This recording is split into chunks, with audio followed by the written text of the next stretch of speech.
Mi hija me humilló frente a todos, me das asco, así que le corté todo apoyo económico. Cuando me llamó llorando porque no tenía ni para comer, recordé sus palabras.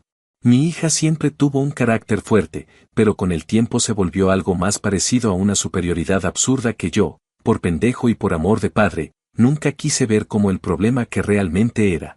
Desde que quedó huérfana siendo niña me dediqué a hacer todo lo que estuviera en mis manos para que no le faltara nada, trabajando horas extras y metiéndome en turnos que casi me dejaban dormido en el auto. Pero convencido de que era lo correcto. Cuando empezó la universidad, pensé que todo ese sacrificio finalmente estaba dando frutos. Entró confiada, decidida a estudiar administración, y yo me sentía orgulloso al verla moverse por el campus con esa seguridad que yo jamás tuve a su edad. El problema es que esa seguridad se transformó en algo torcido cuando empezó a juntarse con un grupo de estudiantes que venían de familias con dinero de verdad. De esas que viven en barrios donde todos los autos parecen salidos de un comercial y donde una persona como yo solo entra a trabajar, no a pertenecer. Durante meses traté de ignorar cómo cambiaba su forma de hablarme. Le daba por corregirme frases, decirme que ciertas palabras que yo usaba sonaban demasiado de barrio, y hasta me sugería que no fuera a recogerla al campus porque le daba pena que me vieran llegar con mi camioneta vieja. Yo intentaba tomarlo con humor, decirle que exageraba, pero por dentro dolía. No lo admitía, pero dolía. Sin embargo, nada me había preparado para la humillación que me hizo pasar frente a la familia, en una cena que se suponía debía ser tranquila. Esa noche nos juntamos en casa de mi hermana para celebrar el cumpleaños de su esposo. Era una cena sencilla, nada elegante, pero estaba toda la familia reunida. Además habían invitado a un par de amigos de mi sobrina que estaban de visita, todos estudiantes como mi hija. En cuanto llegaron, mi hija cambió la actitud como si estuviera actuando un papel. Había algo forzado en su manera de reírse, en cómo se paraba, en cómo hablaba, como si estuviera haciendo un casting para encajar en un ambiente que no le pertenecía. Yo traté de no prestarle demasiada atención, aunque mi hermana me lanzó un par de miradas incómodas que ya insinuaban que algo iba mal. En un momento de la noche, uno de los invitados, un muchacho que estudiaba ingeniería, me preguntó a qué me dedicaba. Antes de que yo pudiera responder, mi hija soltó una risa nerviosa y me dijo en voz baja, pero suficientemente alta para que todos la escucharan, que por favor no empezara con mi explicación de fábrica. Yo intenté tomarlo como una broma incómoda, pero antes de que pudiera decir nada, el muchacho insistió en preguntarme y yo respondí con toda la normalidad del mundo que trabajaba en mantenimiento industrial. Que era un trabajo estable y que llevaba años ahí. Mi hija me miró con una mezcla de vergüenza y burla, levantó las cejas y dijo algo como que yo debería mejorar mi forma de presentarme, porque según ella sonaba medio triste. Luego, mientras todos guardaban silencio, añadió que a veces le daba asco cuando yo hablaba como si fuera un empleado cualquiera. No sé si fue la forma en que lo dijo, si fue la palabra, si fue la mirada, o si fue el silencio posterior, pero sentí una vergüenza y una rabia que me dejaron sin habla. Mi hermana se quedó congelada, mi cuñado fingió que no había escuchado, y el resto solo bajó la vista como si estuvieran presenciando un accidente ajeno. Yo no dije nada. Literalmente nada. Terminé la cena sin probar bocado, escuchando a medias las conversaciones y sintiendo que el cuerpo me ardía por dentro. Cuando llegamos a casa, ella actuó como si nada hubiera pasado. Me dijo que necesitaba que le depositara la mitad de la renta al día siguiente, que tenía que renovar su plan del teléfono y que si podía por favor revisar el carro porque escuchaba un ruido raro. Yo solo la miré, y mientras ella seguía hablando como si yo fuera un asistente personal, me di cuenta de que toda mi vida había girado alrededor de asegurar que nunca le faltara nada. Y de repente me cayó la idea de que, quizá por culpa mía, ella había llegado a pensar que yo estaba obligado a mantenerla incluso mientras me pisoteaba con sus comentarios. Esa noche no dormí pensando en cómo, en qué momento exacto, mi hija dejó de verme como su papá para verme como un estorbo. A la mañana siguiente le dije que no le iba a depositar nada. No levanté la voz, no discutí. Solo se lo dije, que no iba a pagarle la renta, ni el teléfono, ni la gasolina, ni una mierda más. Ella se rió, pensando que estaba exagerando por lo de la cena, pero cuando vio que hablaba en serio empezó a ponerse nerviosa y a preguntarme si estaba castigándola. Y yo, con la misma calma con la que uno acepta una verdad amarga, le dije que no estaba castigándola, que simplemente ya no iba a sostener económicamente a alguien que podía hablarme de esa forma sin pestañear. Primero se burló, luego se enojó, luego empezó a gritarme que la estaba arruinando y que cómo se suponía que debía vivir. Yo no contesté nada. Ella se fue dando un portazo. Yo me quedé sentado en la mesa viendo mi taza de café, pensando en que la vida a veces se ríe en tu cara, uno cree que está haciendo lo correcto por amor, sin darse cuenta de que también está criando a alguien incapaz de reconocer ese esfuerzo. 3 semanas después me llamó llorando, diciendo que no tenía dinero ni para comer. Y mientras escuchaba su voz rota al otro lado de la línea, lo único que recordé fue aquella frase suya frente a todos, que le daba asco cuando yo hablaba como un trabajador común. Y aunque una parte de mí quería correr a ayudarla, otra parte, la que finalmente despertó demasiado tarde, se preguntaba por qué carajos debería salvarla ahora. Actualización 1. Pasaron algunas semanas desde aquella llamada en la que mi hija me dijo llorando que no tenía dinero ni para comer, y aunque al principio me mantuve firme, con el paso de los días empecé a entender que lo que estaba ocurriendo no era solo una consecuencia económica, sino el derrumbe de toda una estructura que yo mismo había construido alrededor de ella durante años. No sentí culpa, pero sí una especie de desconcierto que me acompañaba a todas partes, porque por primera vez en su vida la estaba dejando enfrentarse al mundo sin mis muletas. El primer gran cambio vino cuando perdió el departamento. Cuando dejó de pagar su parte del alquiler, su compañera de cuarto intentó cubrirla los primeros días, convencida de que mi hija le iba a devolver el dinero en cuanto yo me calmara. Pero cuando se dio cuenta de que yo no iba a intervenir, dejó de sostenerla y le exigió que pagara lo que debía. Mi hija, sin tener de dónde sacar nada, empezó a pedir dinero a sus amigos de la universidad, pero terminó dándose de bruces contra la realidad de que no todos están dispuestos a ayudar cuando no les ofreces algo a cambio. Al principio logró quedarse un par de noches con una amiga, luego otra la recibió por un fin de semana, pero la buena voluntad duró poco.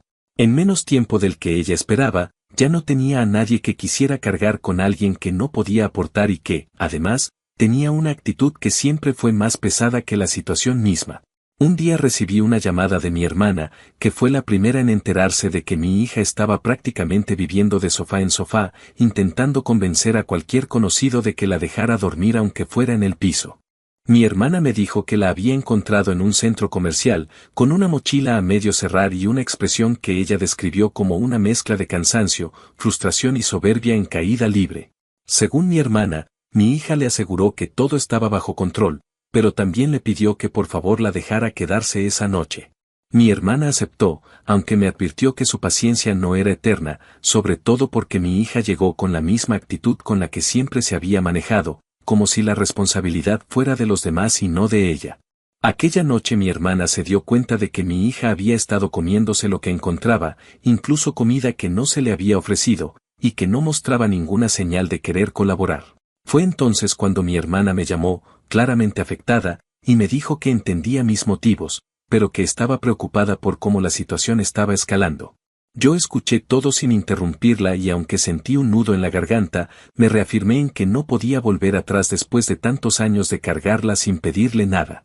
Mi hermana insistió en que tal vez había llegado el momento de hablar con mi hija, pero yo sabía que hablar no servía de nada si ella no estaba dispuesta a escuchar. Durante años siempre fue igual, ante cualquier conversación seria, se hacía la víctima, se enojaba o me daba la espalda. Esta vez decidí que no iba a seguir el mismo juego. Mi hermana la mantuvo en su casa solo 2 días. El tercero le pidió que buscara otro lugar, porque ya había empezado a tratar a mi sobrina con la misma superioridad que usaba conmigo. Eso fue lo que terminó de colmar su paciencia. Mi hija salió de ahí con un enojo tan grande que llamó a mi cuñada y a su esposo para quejarse de mí, contándole solo la parte de la historia que le convenía. Mi cuñada me llamó furiosa, diciéndome que era insoportable ver cómo un padre podía dejar a su hija a la deriva, que yo estaba abusando de mi autoridad. Nunca le dije que su hijo, a los 15 años, trabajó durante un verano entero porque ella no quiso pagarle la ropa que necesitaba para la escuela, pero aún así se sentía con el derecho de darme sermones sobre crianza. La dejé hablar hasta que se quedó sin argumentos y luego le respondí con calma que mi hija era una adulta y que esa adultez incluía responsabilidad. Mi cuñada me acusó de ser frío, egoísta y de no tener corazón, pero lo cierto es que nunca fue ella quien se quedó sin dormir para cubrir gastos. Nunca fue ella quien renunció a cosas importantes para poder mantener a un hijo sola, nunca fue ella quien tuvo que decidir entre mis propias necesidades y las de mi hija. A mitad de ese caos, mi hija volvió a llamarme, esta vez sin insultos, pero con un tono desesperado. Me dijo que necesitaba que por favor al menos le pagara el teléfono porque lo habían cortado. Me contó que sus supuestos amigos ya no querían tener nada que ver con ella en cuanto se dieron cuenta de que no tenía cómo mantenerse, y que ese muchacho con el que salía, presumido y encantado de sí mismo, la había dejado prácticamente en la calle. Me dijo que no sabía qué hacer, que todo se le estaba viniendo encima y que solo necesitaba un poco de ayuda para volver a estabilizarse. Yo escuché todo, respiré hondo y le dije lo único que era verdad, que este era el precio de su propio comportamiento. Le dije que no se trataba de castigarla, sino de que asumiera por primera vez que el mundo no gira alrededor suyo.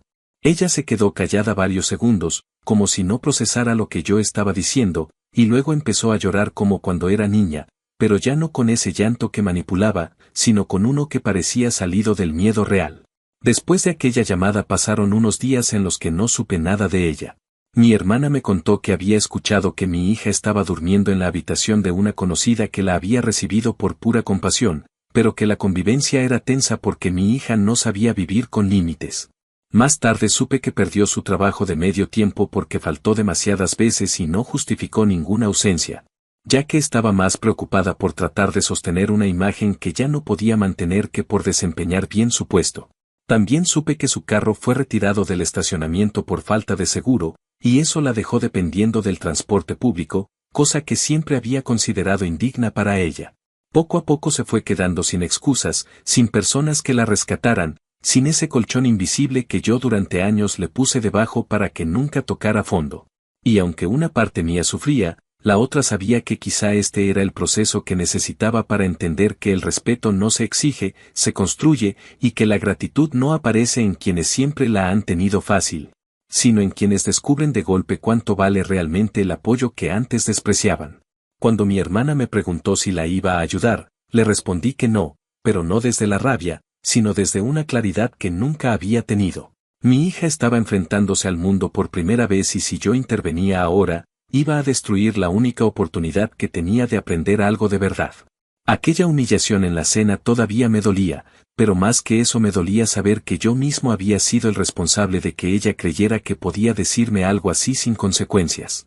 Esa conciencia me acompañó durante todo ese tiempo, no como culpa, sino como una especie de reconocimiento tardío.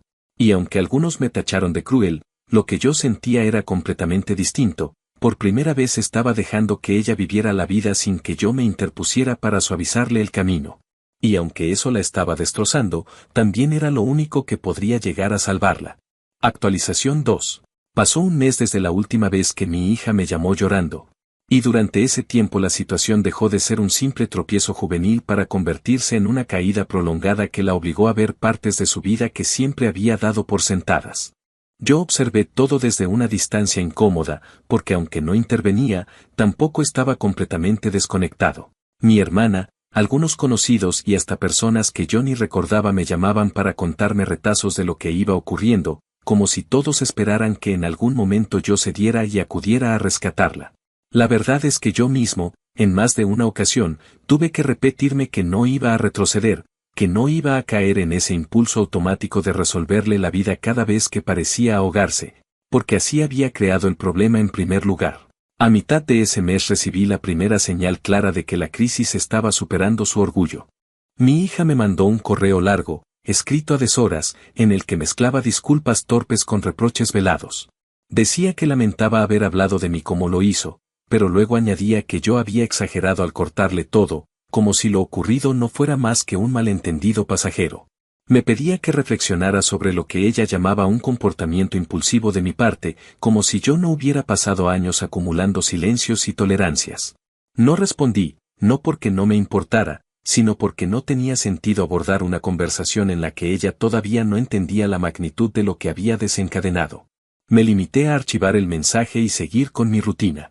Lo curioso es que ese silencio por mi parte pareció acelerar las cosas, porque al poco tiempo las noticias que me llegaban sobre ella empezaron a volverse más preocupantes. Mi hermana me llamó una mañana para contarme que la conocida que la había recibido unos días atrás la había echado sin miramientos. Según ella, Mi hija tomó alimentos que no eran suyos y dejó un par de platos sin lavar, y cuando la confrontaron, respondió con un tono tan altivo que la joven perdió la paciencia. No era la primera vez que mi hija usaba esa actitud para defenderse, pero esta vez no funcionó. Mi hermana dijo que verla salir con sus cosas apretadas en una mochila, sin un lugar fijo al que ir, le había partido el alma. Pero también admitió que era evidente que mi hija no sabía desenvolverse sin ese andamiaje que yo siempre le había proporcionado. Después de sacarla de esa casa, mi hermana intentó hablar con ella, pedirle que se calmara, que pensara con claridad. Pero mi hija estaba tan frustrada que terminó diciendo que yo era el responsable de todo y que la había abandonado de la manera más cruel que un padre podía hacer. Mi hermana trató de explicarle que yo tenía mis motivos, pero ella no quiso escuchar. A partir de ahí, las cosas fueron en picada. Perdió su trabajo definitivo en una tienda porque faltó demasiado y no justificó ninguna de sus ausencias. Cuando la gerente habló con ella, mi hija intentó culpar al transporte, a su estado emocional y hasta a sus compañeros, pero nada de eso la salvó. La despidieron esa misma tarde. Al enterarme, sentí un peso extraño. No era alegría, pero tampoco era ese dolor profundo que habría sentido meses atrás. Era como si, al fin, estuviera viendo las consecuencias naturales de una vida construida sobre la idea equivocada de que siempre habría una red esperándola. La siguiente llamada inesperada vino de mi cuñada. Ya desde que vi su nombre en el identificador supe que no sería una conversación agradable. Apenas contesté, comenzó a reprocharme por mi supuesta frialdad, diciéndome que era inconcebible que un padre permitiera que su hija fuera arrinconada por la vida de esa manera. Me dijo que todos en la familia estaban preocupados, que yo debía comportarme como adulto responsable y no como alguien empeñado en ganar una batalla absurda. La escuché sin interrumpirla, incluso cuando empezó a elevar la voz y a insinuar que estaba actuando desde el resentimiento. Cuando terminó, le respondí con la calma más firme que pude reunir, diciéndole que yo no estaba jugando, que no había nada que ganar ni que perder, y que mi hija necesitaba enfrentarse a las consecuencias de sus acciones porque nunca aprendería nada si cada vez que se equivocaba alguien intervenía para salvarla. Mi cuñada me dijo que era increíble oírme hablar así, que jamás me había imaginado capaz de tanta dureza. Yo le contesté que lo increíble era que se sorprendiera ahora, cuando había ignorado durante años la forma en que mi hija me trataba. Colgó ofendida. Después de aquella llamada, el silencio se volvió más pesado. Nadie sabía exactamente dónde estaba mi hija. Yo imaginaba que seguía rebotando de un lugar a otro, buscando dónde pasar la noche sin admitir ante nadie que estaba perdiendo el control. A veces pensaba en ella caminando con prisa, comiendo lo que podía, durmiendo mal, intentando reconstruir algo que para ella siempre había sido invisible, la estabilidad. Me costaba visualizarla en esas condiciones porque, aunque suene contradictorio, es difícil imaginar a un hijo viviendo algo que uno jamás quiso que viviera. Sin embargo, no estaba arrepentido. Me preocupaba, sí, pero no dudaba de que esto era necesario. Tiempo después, mi hermana volvió a contactarme para decirme que mi hija había intentado pedir ayuda a una familia amiga, pero que la conversación terminó mal. Al parecer, ella llegó pidiendo un lugar donde quedarse hasta que se acomodara, sin ofrecer nada a cambio. La familia, aunque la conocía desde niña, le explicó que no podían recibirla por tiempo indefinido y que, en caso de quedarse, tendría que colaborar con las tareas del hogar. Mi hija lo tomó como una ofensa y respondió que no era su empleada. A partir de ese momento, nadie más quiso ofrecerle techo. Fue más o menos en esa época cuando descubrí que su carro había sido retirado por falta de seguro. Me enteré porque me llegó una notificación, ya que el plan seguía asociado a datos que figuraban en mis registros. Ese mismo día también supe, por uno de los mensajes que dejó en el buzón de voz, que estaba dependiendo enteramente del transporte público. En cualquier otra circunstancia habría sido algo normal, pero para ella, que siempre había tratado a los demás como si estuvieran por debajo de su nivel, era una experiencia casi humillante. No pude evitar reflexionar sobre cómo tantas realidades distintas chocaban dentro de esa misma situación. Mi hija enfrentando por primera vez la vida sin adornos y yo aprendiendo a no interferir por más que quisiera extender la mano. Con el pasar de esas semanas, me llegó otra noticia que terminó de confirmar el estado en el que se encontraba. Una amiga de mi hermana la encontró en una biblioteca del campus, intentando conectarse al wifi con un celular apagado porque no podía pagar el plan. Le pidió prestado a la mujer el teléfono para hacer una llamada, Pero en vez de agradecer, mi hija comentó que era un aparato viejo que no funcionaba bien. La mujer, ofendida, se lo quitó de las manos. Mi hija reaccionó mal y terminó llorando ahí mismo, sentada entre mesas llenas de estudiantes que no tenían idea de quién era ella. Escuchar estas historias me desgastaba más de lo que quería admitir, pero también me reafirmaba. No estaba siendo cruel. Estaba rompiendo un patrón que había sostenido durante demasiados años. Mi hija había construido una identidad completa alrededor de la idea de que nunca tendría que enfrentar los aspectos incómodos de la vida, y todo porque yo, desde el día en que perdimos a su madre, había sentido que mi deber era mantenerle cada puerta abierta. Tal vez fue mi forma de compensar una pérdida que ninguno de los dos sabía manejar, pero ahora estaba frente a las consecuencias de esa misma decisión. Un día, cerca del final de ese mes, recibí otra llamada inesperada. Esta vez no era para reclamarme ni para pedirme que reconsiderara mi postura. Era mi hija. Su voz sonaba distinta, sin esa agresividad defensiva que solía usar. Me dijo que quería hablar conmigo, pero no para pedirme dinero. Quería hablar, así sin más. Dijo que necesitaba entender por qué estaba viviendo algo que en su cabeza parecía imposible. Yo acepté, aunque con cautela. Cuando colgué, me quedé sentado largo rato, mirando el espacio vacío de la mesa, preguntándome si esta conversación sería otro intento suyo de manipulación o si por fin estaba llegando a ese punto donde uno deja de empujar al mundo y empieza a escucharlo. No sabía qué me esperaba, pero intuía que algo estaba empezando a cambiar, no solo en ella, sino también en mí. Y lo curioso es que, llegado ese punto, ya no sentía miedo de lo que viniera. Sentía una especie de cansancio sereno, la sensación de que, por primera vez en mucho tiempo, estábamos ambos parados frente a la verdad en vez de seguir escondiéndonos detrás de pretextos. Estaba listo para escucharla, pero más aún, estaba listo para no salvarla. Porque por primera vez entendí que dejarla caer no era abandono, sino la única forma de permitirle aprender a ponerse de pie. Actualización final. Habían pasado algunas semanas desde aquella última llamada en la que mi hija, por primera vez en muchos meses, habló sin exaltarse, sin exigencias y sin ese aire de superioridad que siempre había usado como escudo. Durante ese tiempo, mientras yo seguía con mi rutina diaria, me costaba no pensar en qué rumbo estaría tomando su vida. No porque quisiera volver a sostenerla, sino porque algo en su voz me había dejado claro que ya no se encontraba en el mismo punto en el que estaba cuando empezó toda esta situación. Yo no sabía si la conversación que quería tener conmigo sería un intento más de manipularme o si de verdad estaba lista para enfrentar la realidad que tanto había evitado. Pero lo cierto es que, por primera vez desde aquel día de la cena, me sentí dispuesto a escucharla sin que eso significara ceder. Aceptó encontrarse conmigo en un café cercano a la universidad. Llegué un poco antes para tomar un respiro. Cuando la vi entrar, noté de inmediato que algo en ella había cambiado, no en su apariencia física, sino en la manera en que caminaba y en cómo miraba alrededor. Ya no había ese aire de seguridad exagerada que antes parecía cargado más de arrogancia que de verdadera confianza. Se veía cansada, pero no derrotada, y aunque aún conservaba algo de ese orgullo que siempre la caracterizó, ya no parecía sostenido por la fantasía de que el mundo estaba obligado a aplaudirle. Se sentó frente a mí con cierta torpeza, como si no estuviera segura de qué postura era la correcta para ese momento. Yo esperaba algún tipo de explosión emocional, alguna queja, algún reproche, pero en lugar de eso se quedó en silencio unos segundos, respirando hondo.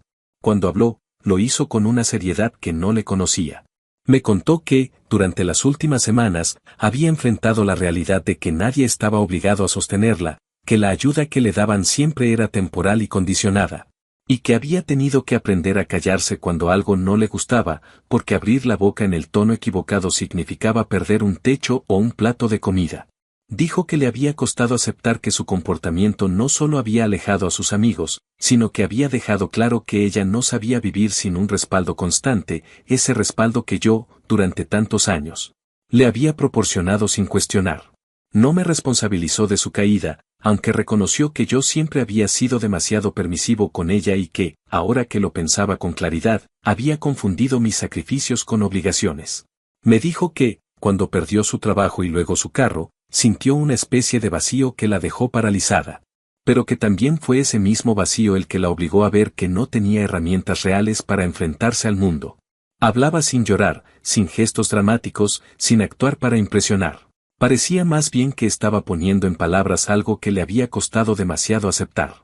Me dijo que se había visto buscando empleo en lugares donde nunca imaginó trabajar, rellenando formularios que antes despreciaba, aceptando tareas que había calificado siempre como indignas. Y en cada intento por conseguir un nuevo trabajo, se enfrentó a la misma pregunta que parecía seguirla como una sombra: ¿qué había aprendido realmente en todos estos años además de esperar que todo fuera fácil? Me contó que, al no poder pagar el teléfono, tuvo que pedir prestado el celular de varias personas para llamar a empleos o seguir solicitudes. Y que muchas de esas personas, después de escuchar el modo en que hablaba, terminaban por apartarse. Le tomó tiempo descubrir que no era mala suerte, sino que su forma de comunicarse reflejaba un desprecio involuntario hacia los demás. Dijo que, cuando se escuchó a sí misma diciéndole a una mujer que su teléfono era viejo y no funcionaba bien, sintió por primera vez vergüenza de la clase de persona en la que se había convertido. No era la vergüenza que uno siente cuando lo regañan, sino la vergüenza de descubrir que uno mismo ha estado hundiéndose sin darse cuenta. Cuando terminó de contarme todo eso, se quedó mirando la mesa durante un largo rato. Luego levantó la mirada y me dijo, sin rodeos, que entendía por qué tomé la decisión de cortarle todo apoyo. Me dijo que, aunque al principio pensó que yo lo hacía para castigarla, ahora comprendía que no se trataba de eso, sino de poner un límite que debía haber puesto mucho antes. Me confesó que, durante aquellos días en los que tuvo que dormir en sofás ajenos o quedarse horas en lugares públicos para tener donde estar, pensó en mí más de una vez, no para culparme, sino para intentar recordar en qué momento dejó de verme como una figura de respeto y comenzó a verme como a alguien inferior. Dijo que no tenía una respuesta clara, pero que sospechaba que había empezado a ocurrir cuando yo, intentando protegerla de todo, la acostumbré a no esforzarse por nada. La conversación se volvió más profunda de lo que imaginé posible. Me preguntó si yo había sentido rencor hacia ella. Le dije que no era rencor, que lo que yo había sentido era cansancio. Un cansancio acumulado durante años de tolerar conductas que, con el tiempo, dejaron de ser simples desaciertos juveniles para convertirse en muestras de desprecio. Le expliqué que nunca la dejé de querer, pero que en algún punto dejé de reconocer a la persona que estaba criando. Ella escuchó sin interrumpirme, con una expresión que combinaba dolor y aceptación. Por primera vez no intentó justificarse ni negar nada. Simplemente asintió como si todo lo que estaba escuchando tuviera sentido. Después me dijo que había conseguido un empleo sencillo en un deli cercano, que no era el tipo de trabajo que imaginó tener a los 20 y tantos, pero que estaba aprendiendo a valorar la estabilidad que podía construir por sí misma. Me dijo que había encontrado una habitación compartida por un precio que podía pagar si administraba bien su dinero, y que estaba intentando cuidar cada dólar porque ahora entendía lo que realmente costaba ganarlo. No lo dijo con tono derrotado ni resignado, sino con una humildad nueva que le daba un peso distinto a sus palabras. Yo la escuché y, aunque no sentí una alegría inmediata, sí sentí cierto alivio. No porque estuviera recomponiendo su vida, sino porque estaba empezando a entender quién era sin el refugio constante que yo había representado. Cuando la conversación parecía terminar, me dijo algo que no esperaba. Me dijo que no quería que volviera a mantenerla, que no buscaba que yo revirtiera mi decisión, que lo único que esperaba era que, con el tiempo, pudiéramos reconstruir una relación donde hubiera respeto de ambas partes. No pidió segundas oportunidades instantáneas ni exigió garantías. Simplemente dijo que estaba dispuesta a demostrar cambios con acciones, no con palabras. Nos despedimos con cierta distancia, no por frialdad, sino porque ninguno de los dos sabía cómo dar un paso más allá de lo que habíamos dicho. La vi salir del café con un andar más sereno que el que tenía cuando llegó, como si por fin estuviera caminando hacia adelante en vez de sostenerse de una imagen falsa. Yo me quedé sentado unos minutos más, procesando lo que acababa de ocurrir. No sentí la necesidad de correr detrás de ella ni de prometerle cosas que ya no podía prometer. Lo que sí sentí fue una especie de calma extraña, la sensación de que, después de meses de tensión, estábamos iniciando una etapa distinta en la que ambos, cada uno desde su lugar, íbamos a tener que aprender nuevas formas de relacionarnos. Durante los días siguientes pensé mucho en esa conversación. No quería idealizarla ni convencerme de que todo estaba solucionado. Sabía que aún quedaban muchas capas de resentimiento, errores y malentendidos que no se iban a borrar de un día para otro. Pero también sabía que mi hija, por primera vez, había hablado desde un lugar sincero. Y aunque no esperaba que la relación se volviera perfecta, sí podía reconocer que estábamos avanzando hacia algo mucho más real. Lo curioso es que, cuando pienso en todo lo que ocurrió desde aquella cena en la que me humilló, no siento rabia. Siento una especie de distancia madura. A veces me sorprende recordar que, durante mucho tiempo, mi vida giró por completo alrededor de protegerla, incluso de ella misma. Y ahora, en cambio, la idea de que pueda enfrentar su camino sin depender de mí me da una tranquilidad que jamás pensé que iba a sentir. No porque quiera apartarme, sino porque por fin puedo verla crecer sin que sea a costa de mi propio desgaste. Con el tiempo, quizá lleguemos a un punto donde ambas partes podamos mirarnos sin recriminaciones pendientes. Quizá no. Pero al menos sé que lo que ocurrió era necesario, aunque fuera doloroso. Ella necesitaba caer para entender que el respeto no es heredado, y yo necesitaba soltarla para entender que el amor no se mide por cuánto proteges, sino por cuánto permites que el otro aprenda a sostenerse por sí mismo. Y aunque aún queda un largo trecho por recorrer, al menos ahora sé que estamos caminando, cada uno con sus propios pasos, pero sin ignorar el camino del otro.